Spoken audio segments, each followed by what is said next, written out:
I'm wearing a bright, sunny yellow blouse this Monday, but don't be fooled. What I'm about to share is definitely pretty dark. So, trigger warning if you've been through trauma, you may not want to view this video. But what I'm about to share is a critical piece of the puzzle in what occurred in my case as part of a larger theft plot. And the reason it's important that I get this message out is that it's imperative to the safety of others in various communities because there has been thwarting of proper investigation and the abuse of power by those in positions that shouldn't be, that have allowed for really dangerous criminals to remain without penalty and roam about our communities. So I am exposing what occurred to me. It's a private and personal and traumatic experience that happened to me. But because this happened in 2023 and there has yet to be any interviews of me or any proper repercussions for what dangerous crimes have occurred, I am going to be vulnerable and put this message out there in hopes that others can protect themselves from those who are involved in these felonious crimes. In my situation, there was a large theft plot. Ultimately, the goal was to silence me and to discredit me as a witness, as the victim of several crimes. There was a smear campaign that was enacted in which many people were provided false information about me, false evidence, false reports. A completely false narrative was painted about who I am, my character, what I'm involved in, what my daily life looks like. And all this was done after I went through a very traumatic experience. So, as if the trauma wasn't enough, then I was re traumatized, re abused, re victimized by larger communities and my faith group and family. And this was all done for the purpose of covering up a large-scale theft that many people participated in. And the part that's really scary is there was a paid actor. Someone was hired essentially to come into my life and to victimize me. And I was taken to a remote location, and this individual had a hand, G-U-N, I'm not sure if I can say that word on YouTube, but I entered into a 4-day roller coaster of trying to survive and stay alive. And it's always really important when you hear a victim's story about what they go through and what they do to stay alive, because you do what you have to survive, and you should never judge a victim for how they survive, because the point is they survived, so it should be commended. But my attacker would be kind to me at times, and then as he became more and more inebriated, he would share things with me, confess things about things that he had done to other women, perhaps to scare me into submission. Some of those things he shared were that he had placed other women falsely in prison. He had had them investigated and they were sitting in prison, or worse, are no longer here with us. And so I played along and did what I needed to do to stay alive. And then as soon as I could get out of there, I did, and never looked back. But during that time that I was being held hostage and my information was being copied and my phones were being cloned and I was being held there, my kidnapper stepped outside to his vehicle several times to make phone calls. And at one point, I was sitting in a room crying and trying to figure out how I was going to escape. And the window was open and I could hear one of his phone calls. And it became very evident that this was a pre-planned plot or a scheme to take me and to play a role in my life in order to get close to me to gather information for a larger crime purpose. And the discussion that he was having with whoever was on the other line of the call, there was plots about trying to set me up like I'd look like I had committed a crime, um, or to take my life. So I snuck out and hid in the woods. I didn't have phone service, but I was able to message someone on Airbnb, of all services. That's the one that worked, and explain that I was in an emergency. Unfortunately, a few moments later, I was found and my device was taken. But I provided this information, my initial disclosures, to my employer, who recorded those initial disclosures about everything that had happened to me.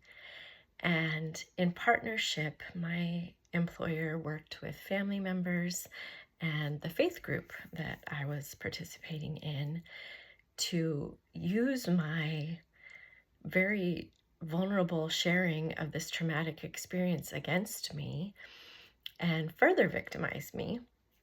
And no proper investigation was conducted against the perpetrators of this situation, who continued to commit financial crimes against me and continued to exploit me and share images without my consent. Many received and have shared them, which is a crime. So if you are aware of anyone who has those, I would encourage you to report them, because digital footprints do not lie and they will be eventually discovered. So it's a good idea to report so that you're not involved in hiding crimes. But I continued to be victimized over and over again to silence me.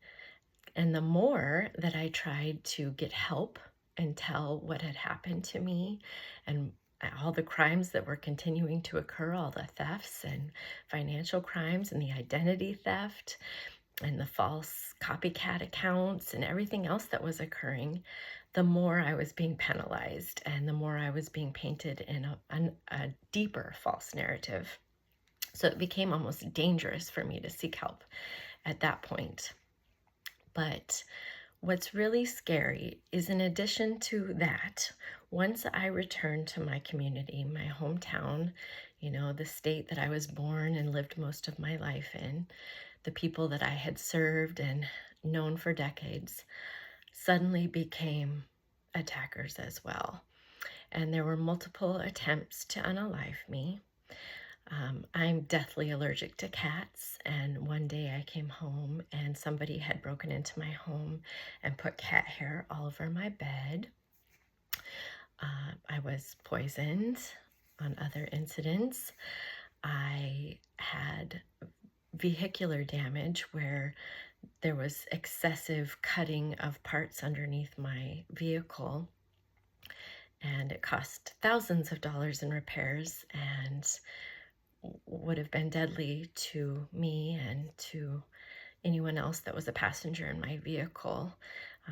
These crimes were reported to law enforcement, and when I provided or offered to provide further evidence and video footage that the mechanic had of the actual damage, the officer never returned my call.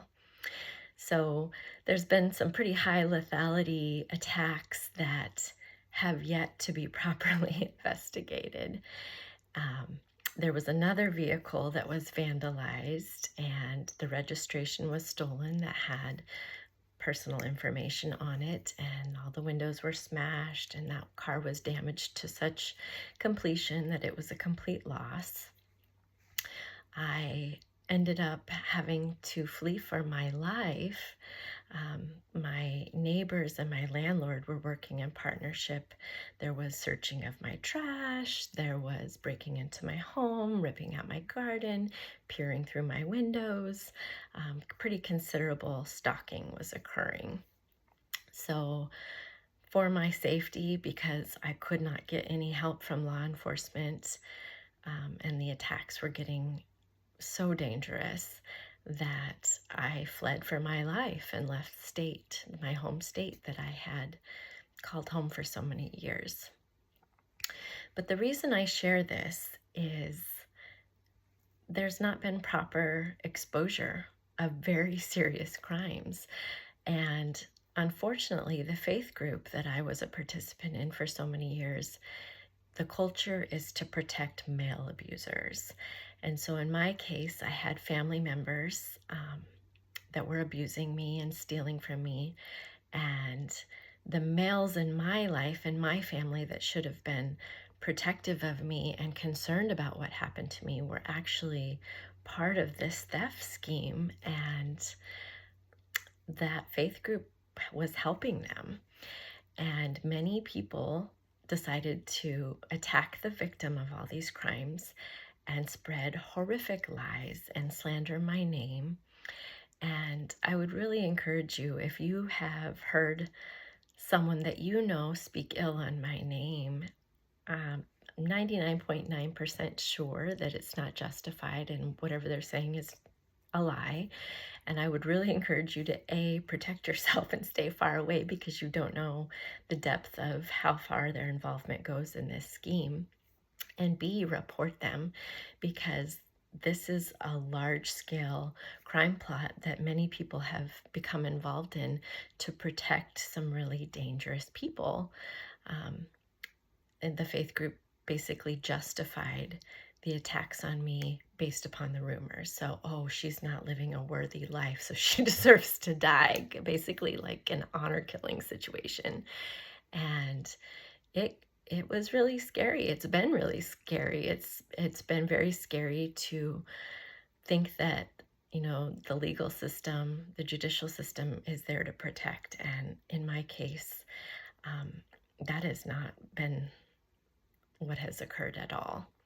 So I apologize to share such dark content, but these are really important pieces of the puzzle that in order to gain financial gain, to steal from me, crimes were committed. And then in order to protect themselves so they wouldn't be caught and penalized, the crimes got more and more dangerous. The goal was to silence me and get rid of me so that I could never share my side of the story.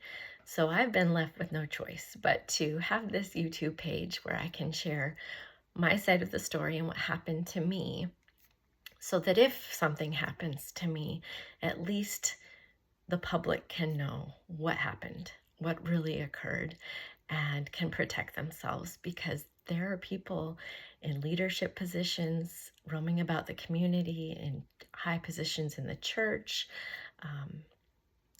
that are involved in this, and that is frightening. I sometimes am just like, wow, is this really real life? Did this really happen? Because it's what you would see in a horror movie. But unfortunately, this has been my reality for quite some time now. And so I just encourage you to stay safe if you've been around somebody slandering my name. Eek. They could be very well involved in plots to unalive, plots to steal, and at the very least, they're involved in slander and defamation of character. So it's good to be aware of what kind of people we associate with.